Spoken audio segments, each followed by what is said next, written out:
এই হচ্ছে পাটা কাটা চামড়া, কালী পুজোর সময় যে পাটা বলি দেয় সেই পাটা কাটা চামড়া। তবে আপনারা যারা বশীকরণের কাজ শিখতেছেন তারা এই পাটার চামড়া কালেক্ট করে রেখে দেবেন। দেখবেন যে আপনারা প্রত্যেকটা কাজে সফল হতে পারবেন বশীকরণের কাজ করতে এই পাটা কাটা চামড়ার উপরে। যারা কাজ শিখতেছেন বা যারা কাজ শিখেছেন এই পাটা কাটা চামড়াটা কালেক্ট করবেন। আমি এই পাটা কাটা চামড়াই কালেক্ট করেছি এবং এতে এই যে আমার এক আত্মীয় মাস হয়, আমি তার দিয়ে সব পরিষ্কার পরিচ্ছন্নতা করে এটা এখন শুকোতে দিচ্ছি, তারপরে আর কি আমি নিয়ে যাবো এটা। আর আমার কাছ থেকে যদি কেউ নিতে চান তবে আপনারা কমেন্ট করলে আমি দিয়ে পাঠাবো।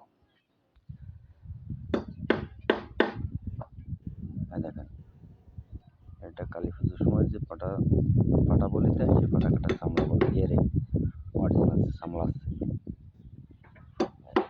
অরিজিনাল চামড়া।